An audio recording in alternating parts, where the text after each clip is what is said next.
दिवाली का त्योहार आपके सामने है और इस बार फिर से दिवाली पर उम्मीदें हैं। उम्मीदें ये है कि भले ही पिछले साल ज़्यादा कमाई का ना रहा हो, लेकिन आने वाले साल में बाजार में कमाई होगी, बिजनेस अच्छे रहेंगे, इकोनॉमी मजबूत होगी और देश आगे बढ़ेगा। इन सारी उम्मीदों के बीच आज एक बेहद खास मेहमान हमारे साथ कार्यक्रम में हो रहे हैं शामिल, जिनकी न सिर्फ बिजनेस और इकोनॉमी पर गहरी पकड़ है, लेकिन लाइफ की पूरी फिलोसॉफी के बारे में भी बहुत ही ज़बरदस्त अपने विचार रखते हैं और थॉट लीडर हैं। यहाँ आपकी मुलाकात हम करवाने जा रहे हैं एनाम होल्डिंग्स के डायरेक्टर मनीष चोखानी साहब से। क्वालिफिकेशन के लिहाज से वो चार्टर्ड अकाउंटेंट हैं और सबसे यंगेस्ट एमबीए होने का गौरव उन्हें प्राप्त है लंदन बिजनेस स्कूल से। इसके अलावा कई कंपनियों के बोर्ड पर वो हैं, जैसे कि Zee entertainment, west life, shopper stop के बोर्ड पर वो रह चुके हैं। इसके अलावा एनाम सिक्योरिटीज़ के आप सीईओ रहे हैं और 2011 में एनाम सिक्योरिटीज़ और एक्सिस बैंक के बीच में जो मर्जर हुआ था और एक्सिस कैपिटल की स्थापना हुई थी, उसको पूरी तरह से लीड किया था मनीष चोखानी साहब ने। इसके अलावा India capital fund, Z capital fund और टीपीजी ग्रोथ इंडिया फंड के साथ भी आप लंबे समय तक एसोसिएट रहे। चोखानी साहब नमस्कार, स्वागत है आपका। सबसे पहले आपको, पूरे परिवार को बहुत बहुत शुभकामनाएं दीपावली की, और उम्मीद करते हैं सर, प्रार्थना करते हैं कि ये दीपावली आप सबके लिए बहुत ही मंगलमय और समृद्धि वाली हो।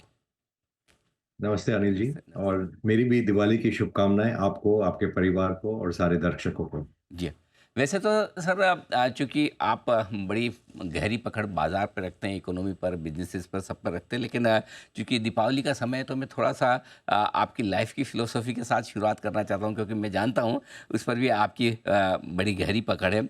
आमतौर पर ये वो समय है जब हम माँ लक्ष्मी की पूजा करते हैं, लेकिन क्या वाक़ई में बाज़ार के लोगों के लिए, निवेशकों के लिए माँ लक्ष्मी का आशीर्वाद दिवाली पर पर्याप्त है या कुछ और भी चाहिए?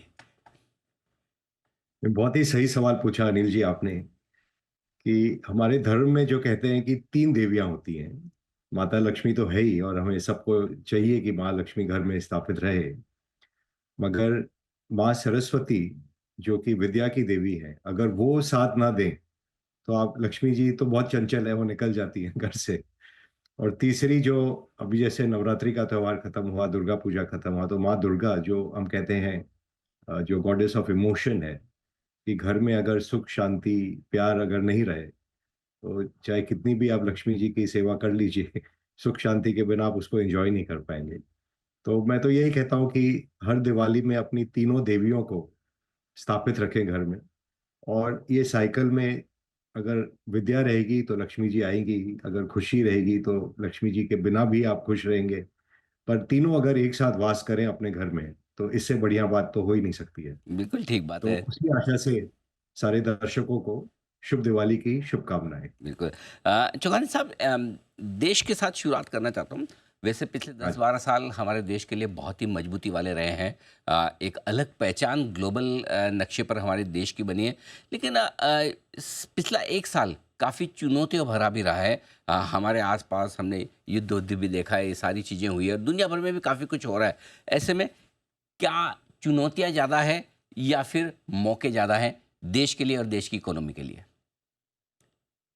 अगेन आपने बहुत ही सही सवाल पूछा अनिल जी, कि अपने दृष्टिकोण पे ये डिपेंड करता है, कि अगर आप ऐसे सोचे कि अरे बाजार चला नहीं, देश में ये पाकिस्तान पे अटैक आया हमारे ऊपर, और so and so fourth, Donald Trump ने के टैरिफ डाल दिए हमारे ऊपर, तो आपको थोड़ा निराशा महसूस करना पड़ेगा। मगर आप दूसरे दृष्टिकोण से अगर देखें, कि आप सोचिए आपको भगवान ने कौन से देश में पैदा किया है, कि मैं जैसे जोकिंगली कहता हूँ कि अगर उस जीपीएस में आप थोड़े भी लेफ्ट राइट आगे पीछे अगर उतर जाते आसपास के पड़ोस में, तो आपके आपके जीवन में क्या बीतती। आप स्टॉक मार्केट, वेल्थ, ये सब तो सोचते ही नहीं। आप जान के बारे में सोचते कि मैं जिंदा रहूं या मैं हेल्दी रहूं। तो फर्स्ट तो लेट्स बी ग्रेटफुल कि हम कौन से देश में पैदा हुए हैं। दूसरी बात ये कि हम जब बड़े हो रहे थे, आप और मैं, जी। तो हम सोचते थे अरे हम अमेरिका से, यूरोप से, जापान से कब मुकाबला कर पाएंगे, कब पहुंचेंगे उनके स्तर पर। और आज वहां पे जाके देखें तो निराशा वहां पे ज्यादा महसूस होता है, क्योंकि उनके जो बेस्ट पीरियड है वो उनके अब रियर व्यू मिरर में है। और अगर अपने देश को देखें तो अगले 10 15 20 25 साल आपको पता है कि मेरे देश में 10 गुना प्रगति होगी। मेरा जो 90% वेल्थ है मेरे आगे है, कि अगले 20 साल में कमाना बाकी है। नॉट लाइक जापान की जो कमाई थी वो तो 1980s 1990s तक ऑलमोस्ट हो गई, और अब वो धीरे धीरे धीरे ग्रो कर रहे हैं। सेम सिचुएशन यूरोप में आ रहा है। तो इनमें जैसे कहते हैं मेच्योर मार्केट में थोड़े टेक्टिकल रैलीज आते रहते हैं, मगर अपने देश जैसे जो सेक्युलर ट्रेंड है कि 10 20 25 साल तक ग्रोथ दिखेगा, उसके लिए I think we should feel fortunate and blessed. और आगे पीछे भी अगर देखें, जैसे मैं बंबई में रहता हूँ, तो हम काफी कंप्लेन करते हैं इंफ्रास्ट्रक्चर ठीक नहीं है, ये नहीं है, वो नहीं है। बट फिर भी उसको देखें आज कि मेट्रो खुल गया है, नया एयरपोर्ट खुल गया है, ट्रांस हार्बर लिंक खुल गया है, कोस्टल रोड खुल गया है, और प्रगति हो रही है।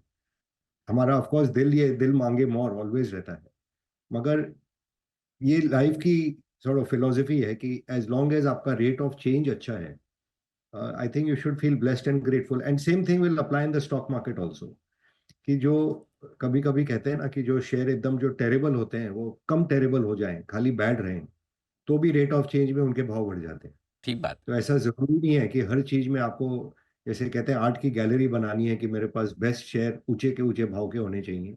हम्म, sometimes you have to take that bet कि जैसे हिंदुस्तान 15 नंबर पे थे, आज 4 नंबर पे आ गए, आगे बढ़ के हम तीसरे और दूसरे और पहले स्थान की तरफ जाएंगे ही जाएंगे। तो that is the rate of change for which I think we all remain optimistic. Hmm. आपने बहुत ही इंटरेस्टिंग बात कही कि ये इंटरेस्टिंग चीज़ है कि ये तो हमारी किस्मत है कि हम भारत में पैदा हुए। थोड़ा आस पड़ोस में कहीं पाकिस्तान, बांग्लादेश, श्रीलंका, नेपाल में कहीं हो जाते तो पता नहीं, सोचिए पैसा कमाने के बजाय सिर्फ इस बात पे सोचते कि पेट कैसे भरा जाए। लेकिन एक और इंटरेस्टिंग चीज़ आपने कहा कि अब हम चौथी सबसे बड़ी इकोनॉमी है, इसमें कोई डाउट नहीं है, हमारे पॉपुलेशन की वजह से, जियोग्राफी की वजह से। लेकिन पहली और दूसरी नंबर की इकोनॉमी पर पहुंचने के लिए क्या कुछ करने सही की बात। ज़रूरत है, क्या करना है, किसे करना है, ये समझाइए। सो ये तो मेरा पेट सब्जेक्ट है, और आपने बहुत अच्छा पकड़ा। दुखती रग है ये मेरी, कि हम, बट ये भी जैसे स्टेजेस ऑफ ग्रोथ होते हैं, कि हम जब गरीबी से उठे तो बेसिक्स के लिए जरूरत थी कि हम अपनी खुद की छोटी मारुति कार बनाएं, या यहाँ से थोड़ा एक्सपोर्ट करके आईटी हो या फार्मा हो, उन्होंने पूरे विश्व भर में हमारा नाम पहुंचाया। और इंडियन की रिस्पेक्ट जो दुनिया भर में है, was created by the IT sector. But ये सारे जो प्रोसेसिंग के काम, मैं कहता हूँ कि कहीं से आप माल लिए और कहीं पे माल बेचे, B2B में, इसमें आपकी ओनरशिप जो मेन कमाई की जो सेक्टर है, जो जिसमें आईपी, टेक्नोलॉजी या ब्रांड आपके कंट्रोल में हो, उसमें बड़ा बड़ा पैसा बनता है। जैसे उसी एग्जाम्पल में अगर दूं कि इंफोसिस, TCS बहुत बड़े और बहुत ग्रेट कंपनी है, बट आज ये 10 बिलियन 15 बिलियन मैक्सिमम कमा लेंगे। और जिनको ये सर्व कर रहे थे, जो कि अमेजोन हो या गूगल हो या माइक्रोसॉफ्ट हो या एप्पल हो, इनकी सॉफ्टवेयर इन्होंने कोडिंग करी, मगर वो सब कंपनी 100 150 200 बिलियन की और तेजी से बढ़ रहे हैं। और वो पोटेंशियल हमारे में नहीं आएगा जब तक अपनी आईपी, अपने ब्रांड और अपनी टेक्नोलॉजी हम डेवलप ना करें। और ये करंट जनरेशन है, मुझे बहुत आशा है कि इस जनरेशन में ये सब क्रिएशन होगा। दूसरी बात, जैसे देखा गया कि जब तक आपकी एनर्जी सिक्योरिटी नहीं होती है, तो कोई भी देश हो, कभी सऊदी अरब तेल के भाव बढ़ाता है, कभी रशिया कुछ करता है, कभी अमेरिका कुछ करता है। तो इसलिए जो जैसे प्रधानमंत्री ने रिन्यूएबल्स की तरफ स्ट्रेस दिया कि सोलर यहाँ पे बनाइए, न्यूक्लियर यहाँ पे बनाइए एंड सो ऑन, तो वो भी एक बहुत बड़ा सेक्टर खुलेगा हमारे लिए, जहाँ पे कमाई की और देश की सेवा की भी बहुत मौके मिलेंगे। और तीसरा, कोई भी देश जब तक एक्सपोर्ट में माहिर ना हो जाए और इंपोर्ट कर करके डिपेंडेंट रहे दूसरे देश पे, वो नंबर 3 से नंबर 2 या नंबर 1 नहीं बनने वाला। हमने जिनको पीछे भी छोड़ा, जर्मनी को, वो भी दुनिया के एक्सपोर्ट पावर हाउस होते थे जब एट द टाइम जब चाइना ने टेक ओवर किया। और आज अगर चाइना को देखें, जो हमारे जैसे एग्जैक्टली 100 150 करोड़ जैसे आबादी की देश है, कोई बहुत एक्स्ट्रा ब्रेन नहीं है उनके पास, बट 50% जो दुनिया की कैपेसिटी है मैन्युफैक्चरिंग की ऑलमोस्ट हर क्षेत्र में, वो देखते हैं कि चाइना से आता है। हमारे जैसे गणेश जी भी आइडल बन के आते हैं, रबड़ के चप्पल बन के आते हैं, अगरबत्ती तक चाइना से इंपोर्ट होके आती है, घर के टाइल वहां से इंपोर्ट होके आते हैं। तो ये मैन्युफैक्चरिंग में भी जो अपना इंपोर्ट सब्स्टिट्यूशन करके डोमेस्टिक कंजम्पशन बना के, इसको हम भी एक्सपोर्ट चालू करेंगे। जैसे EMS में भी चालू हो गया है, इलेक्ट्रॉनिक्स हम इंपोर्ट करते थे। तो इतना पोटेंशियल है, तो इसको या तो मैं डिसअपॉइंट होके देखूं कि हमारे पास कुछ नहीं है और हम डिपेंडेंट हैं, आश्रित हैं, या मैं इसको अपॉर्च्युनिटी के रूप में देखूँ कि हमारे बहुत से अब यंगस्टर्स हैं, बहुत सी यंग कंपनियाँ हैं जो ये सब क्षेत्र में लगे हुए हैं और एक्सपोर्ट भी बढ़ेंगे, आईपी भी बढ़ेगा, मैन्युफैक्चरिंग भी बढ़ेगा, तो बहुत-बहुत माने देश ऑफ अपॉर्च्युनिटीज़ है। बिल्कुल ठीक बात है कि काफ़ी कुछ बदलाव होता दिख रहा है और एक्सपोर्ट ओरिएंटेड हमें होना बहुत ज़रूरी है। अगर इम्पोर्ट पर डिपेंडेंट रहेंगे तो आगे बढ़ना मुश्किल है।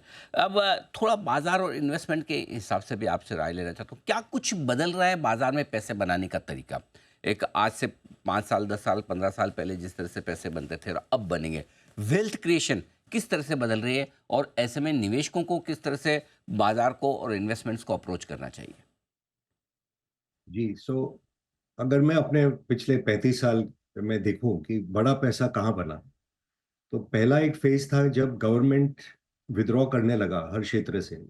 तो उसमें चाहे जब बैंकिंग खुला या मीडिया खुला या एयरलाइन खुले या टेलीकॉम खुले, तो इस जो बड़े-बड़े एम्पायर बने हिंदुस्तान में, उन्होंने गवर्नमेंट के सेक्टर को टेक ओवर करके, चाहे रिलायंस हो, अडानी हो, आपके खुद की ज़ी ग्रुप हो, एयरलाइन की काफ़ी कंपनियाँ आईं, भारती टेलीकॉम, ये लोग सब ने जो सरकार काम करता था, वो इन्होंने टेक ओवर किया। एक तो ये बात थी। दूसरी, जो दुनिया को जाके सर्व कर पा रहे थे, जो बड़े एक्सपोर्टर बने इंडिया से, टीसीएस, इन्फोसिस, सन फार्मा, ये सब में अनलिमिटेड जो पोटेंशियल था कि मैं ग्रो कर सकता हूँ और दुनिया के 2, 3, 4% शेयर भी ले लूँ, अ, तो काफ़ी फ़ायदा होगा। ये सॉर्ट ऑफ दूसरा दौर। और एक तीसरा दौर हिंदुस्तान में, जो अनऑर्गेनाइज़ सेक्टर को अगर आप ऑर्गेनाइज़ कर सकते हो, तो जैसे गोल्ड ज्वेलरी में टाइटन खड़ा हुआ या डी-मार्ट खड़ा हुआ, या अभी जो बैंकिंग में भी हो रहा है एनबीएफसी करके, जैसे आपके गोल्ड लोन कंपनियां अनऑर्गेनाइज को ऑर्गेनाइज कर रहे हैं। ये 2-3 जो थीम होते हैं बहुत बड़े होते हैं। और आज जो टेक्नोलॉजी के साथ में इनको प्लेटफॉर्म के रूप में आपको सर्व कर रहे हैं, जैसे ज़ोमैटो ने अनऑर्गेनाइज जो आपके बगल के ईटरी से या रेस्टोरेंट से डिलीवरी आता था, डिलीवरी बॉय घर पे आपके आपको कुछ सामान दे दिया है। आज ये जो सब प्लेटफॉर्म कंपनियां भी बन रही हैं, ये अनऑर्गेनाइज को ऑर्गेनाइज कर रही है। तो जो बड़े-बड़े थीम रहते हैं, यही रहते हैं कि सरकार का एक काम करें तो आपकी एंटरप्राइज़ बहुत बड़ी बन सकती है। बड़ा एक्सपोर्ट मार्केट को आप क्रैक कर सकें तो आपकी एंटरप्राइज़ बहुत बड़ी बन सकती है। और तीसरा, जो बड़ा अनऑर्गेनाइज़ सेक्टर को आप ऑर्गेनाइज़ कर सकते हैं, तो आपकी कंपनी बहुत बड़ी बन सकती है। तो थीमेटिकली तो यही रहेगा। और इसमें जिसने आईपी ब्रांड पे ज़्यादा फ़ोकस किया, वो एक्स्ट्राऑर्डिनरी यहाँ से गेन हो सकता है। बिल्कुल ठीक बात है। तो नए तरीके के बिज़नेसेस और इन पर फ़ोकस करना है। अब वैसे लोगों को ट्रेडिशनल बिज़नेस अपनी जगह पसंद, ट्रेडिशनल इन्वेस्टमेंट अपनी जगह पसंद है। रियल एस्टेट, गोल्ड और पैसे अभी काफ़ी बने भी हैं। क्या लगता है, क्या वाक़ई में ये एसेट क्लास जिस तरह से तेज़ी से बढ़े हैं, ये सस्टेनेबल हैं? क्या अभी भी इनमें पैसा बनेगा या वक़्त आएगा कि फ़ाइनेंशियल एसेट्स पर ही ज़्यादा फ़ोकस किया जाए? तो अनिल जी, ये एक मुद्दा है जो दुनिया से कोरिलेट करता है कि 1971 तक एक दुनिया में गोल्ड स्टैंडर्ड चलता था कि जब डॉलर प्रिंट होता था तो उसके सामने एक यूनिट ऑफ गोल्ड उनको रखना पड़ता था अपनी तिजोरी में। 71 में उन्होंने इसको ब्रेक किया कि ये रिस्ट्रिक्टिव है और हम हमारी ग्रोथ पे ये अंकुश डाल रहा है। तो आप तो बस दुनिया में डॉलर को आप सोना मानिए और हम पे भरोसा करिए और आप आगे काम करते जाइए। उसके बाद जो हर दशक में तेजी हुई है, वो हुई है क्योंकि उन्होंने इतने डॉलर प्रिंट किए कि कहीं न कहीं बबल क्रिएट होता है हर दशक में। तो 70s में अगर आप पहले चालू करें, तो यूएस में एक निफ्टी 50 होते थे कि इवॉन है या डिज़्नी है या पोलारॉइड है, और ये सब टाइप की कंपनी 50, 60, 70 के पी पे चलने लगी। और वो जब फूटा वो बबल, तो वो हार्ड एसेट्स में गया, जिसमें गोल्ड, सिल्वर फेमसली 1980 में टॉप बने गोल्ड और सिल्वर के। ऑयल का एकदम टॉप बना 1980 में। और वो जब ब्रेक हुआ, फिर अगले दशक में वो बुल मार्केट गया इमर्जिंग मार्केट्स में, जबकि जापान और ताइवान के मार्केट 87-88 तक ऑलमोस्ट 10-12 गुना बढ़े उस दशक के अंदर। फिर वो बबल बर्स्ट होके 90s में आपने देखा कि नैस्डैक का बबल बना भयंकर, जो कि जाके 2000-2001 में बस्ट हुआ। एंड सेम साइकिल फिर रिपीट हुआ 2001 से 2008 तक। इमर्जिंग मार्केट, जिसमें चाइना एकदम सेंटर में था, ब्रिक्स का एक्रोनिम कॉइन हुआ था, और BRICS hard assets emerging markets की बूम चली। और उस दौरान से लेके अगर आप 2020-21 तक देखें, चाइना एकदम डेड हो गया। Hard asset real estate, power, ये सब जो डार्लिंग सेक्टर होते थे 2006-7 के, वो एकदम डेड हुए। और 2010 से 2020 में जो यूएस में टेक्नोलॉजी का दौर चला, जिसमें ये सब गूगल, माइक्रोसॉफ्ट, amazon, एप्पल, जो मैग्निफिसेंट सेवन कहते हैं, उनका दौर चला।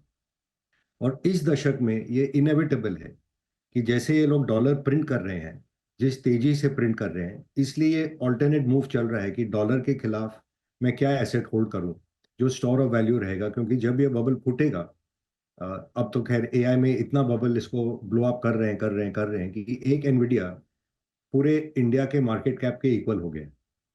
सो काफी जो दुनिया के दिग्गज लोग हैं, वो सोचते हैं कि जब डॉलर डिबेसमेंट इतना भयंकर हो रहा है, करेंसी प्रिंट हो रही है, तो स्टोर ऑफ वैल्यू जिसके लिए हम ज्यादा सोचते हैं कि प्रॉफिट तो खैर एक जगह है, पर दूसरी जगह कि मेरा 100 का 70 या 75 ना हो जाए, उसके लिए ये gold, bitcoin, hard asset, silver, platinum, uranium, ये सब में एकदम भयंकर तेजी चल रही है। और रियल एस्टेट जैसे हमने भी देखा इंडिया में, it's repeating all over the world कि ये हार्ड एसेट का ट्रेंड पैरेलल टू एआई का बूम, एआई में बबल चल रहा है और हार्ड एसेट का बूम चल रहा है। तो सेक्युलर ट्रेंड एक और जगह चल रही है और एक क्लाइमैक्स एआई और मैग्निफिसेंट सेवन में बन रहा है। तो ये पीरियड जैसे इंडिया के लिए बहुत इंटरेस्टिंग है, क्योंकि अपने तो जब रुपया में गिनते हैं, जब बुरा वक्त भी चलता है गोल्ड का, जैसे 5-6 साल बीच में परफॉर्म नहीं किया, पर रुपया जब 3-4-5% डेप्रिशिएट करता है, तो even in a declining gold market हम एंड अप क्रिएट करते हैं कि हमने तो सोना में, रुपया में पैसा फिर भी कमा लिया। तो ये जो थीम, जैसे मैं कह रहा हूँ, दो अलग थीम है। And I don't think gold silver is equated to equity market, but it is a asset class and it's a store of value. And इसको जैसे मैं करेंसी हेज के तरफ मानता हूँ। और हम भी जैसे इंडिया में एसेट एलोकेशन नए नए सीख रहे हैं, तो हिस्टोरिकली लोग खाली पैसा फिक्स डिपॉजिट में रखते थे या आप कोई रियल एस्टेट ले लेते थे। धीरे धीरे लोग आए हैं अभी इक्विटी मार्केट में, 3-4% एलोकेशन लोगों का इक्विटी में हुआ है। उसी में 3-4 लाख करोड़ आने लगे हर साल। सोना तो खैर था ही हिंदुस्तान में बहुत सालों से, रियल एस्टेट के प्रति हमारा बहुत ही रुचि रही है बहुत सालों से। बट एक और अब इक्विटी के अलावा, अब जैसे मैंने कहा कि दुनिया की तरफ भी अपने को देखना पड़ेगा कि अगर आप तीसरे नंबर पे आओगे, दूसरे नंबर की तरफ जाओगे, तो दुनिया में भी क्या हो रहा है, एसेट क्लास में क्या हो रहा है, वो भी सीखने का वक्त आ गया है यंगस्टर्स के लिए। कि अगर एक साइड एक्सपोर्टर को अगर दुनिया में जाके टक्कर देना है, तो निवेशकों को भी सोचना होगा कि हम दुनिया में कौन सी एसेट में पैसा डाल सकते हैं, किसमें कमा सकते हैं, और फिर वो कमा के वो पैसा कैसे अपने देश में वापस ला सकते हैं। तो ये भी डबल इंजन, जैसे मैं कहता हूँ, प्रॉफिट अपॉर्चुनिटी मिलेगी हमें। बिल्कुल ठीक बात है। ये बहुत इंटरेस्टिंग चीज़ आपने बताई। ऐसे में अब इंडिया में निवेशकों को अगर इक्विटी मार्केट में अपना जो भी एसेट एलोकेशन करना है, वो कहाँ और किस तरीके से करना चाहिए? क्या passive funds, index based funds वो ज़्यादा बेहतर हैं, या एक्टिवली नए स्टॉक्स, नए सेक्टर्स में पैसा लगाना चाहिए? और ऐसे में आपको क्या पसंद है? अनिल जी, मेरा ये मानना है कि इंडिया एकदम मार्केट एक्सपैंड हो रही है। कि 2-4-5 साल पहले देखते थे तो 8 कंपनियों में 25% इंडिया की मार्केट कैप आ जाती थी। उसके बाद जो 10-15 कंपनी थे उसमें अगले 25% आ जाते थे। तो करीब 30 कंपनियों में तो आधा हिंदुस्तान कवर हो जाता था। आज के दिन वो मार्केट इतना ब्रॉड बेस हो रहा है कि जो 8-9 कंपनियां होती थी, वो पहले 25% मार्केट कैप में 11-12 हो गई। जो अगले 20 एक कंपनी होती थी, वो बढ़ के शायद 100 हो गई है। और मार्केट का ब्रॉडनिंग इतना हो गया है कि इट इज इम्पॉसिबल कि आप वेस्ट के जैसे सोचे कि मैं पैसे फंड में लगा के पैसे कमा लूंगा। और हमारी जो फंड मैनेजमेंट बिजनेस भी है, जो एक another secular theme which I love, capital market businesses. अगर आप देखें हमारे सब जो लीडर हैं, H D F C mutual fund हो या आईसीआईसीआई हो या S B I, all are youngsters, 45-50, young young 50s में है समझिए, और लेट 40s में है। तो उनके भी 10-15 साल एकदम गोल्डन उनके करियर के आगे हैं उनके। और जो निकल के भी अपने छोटे छोटे उन्होंने फंड चालू किए, वो भी आज 10-10 बिलियन से ऊपर हो गए। चाहे वो पराग पारिक का फंड हो या विकास खेमानी हो या सुनील सिंघानिया हो। तो बहुत इतना टैलेंट अब आ गया है म्यूचुअल फंड इंडस्ट्री में कि अब कोई छोटा निवेशक सोचे कि मैं इनसे बेहतर करूंगा और इनसे ज्यादा कमा लूंगा, तो I wish him luck and he should make the effort. But by and large I think again Indian investor community is blessed कि इतने बढ़िया म्यूचुअल फंड हैं, फंड मैनेजर हैं, जो कि देख पा रहे हैं कि ये कैसे मार्केट विशाल होते जा रहा है। यही नहीं कि पहले जो सब 100 कंपनियों में पैसा घूमते रहता था, वो बढ़ के आज 400, 500, 600 कंपनी, हर कंपनी में अपॉर्चुनिटी आपको दिख सकती है, और एक दो सेक्टर में भी आपकी अगर मास्टरी हो जाए तो पैसे कमाने के बहुत स्कोप मिलते हैं आपको। So my personal belief would be कि एक तो आप एसेट एलोकेशन ठीक करिए अपना, कि कितना परसेंट आप इक्विटी में रिस्क ले सकते हैं, खोने की संभावना रख सकते हैं। टाइम टू टाइम, जैसे इस साल मार्केट ने परफॉर्मेंस नहीं दी, पर पिछले 3 साल में इतना दिया कि आपकी कंपाउंडिंग आज भी ग्रेट है। ये कल दृष्टिकोण आप रख के एसेट एलोकेशन सोने में या रियल एस्टेट में, फिक्स्ड इनकम में, इक्विटीज में ढंग से आप करके रखें, और थोड़ा बहुत स्प्रिंकलिंग बाहर के देशों का भी आप सोचें। I think for average investor this would be the right way to go about. और एक लास्ट चीज मैं कहूंगा, जो मैं अपने लड़के को बहुत समझाता हूँ, कि आपको पैसा अगर कमाना है तो आपके पास एक ही डिसीजन है एक बार, कि आप किस प्राइस में एंट्री करते हो।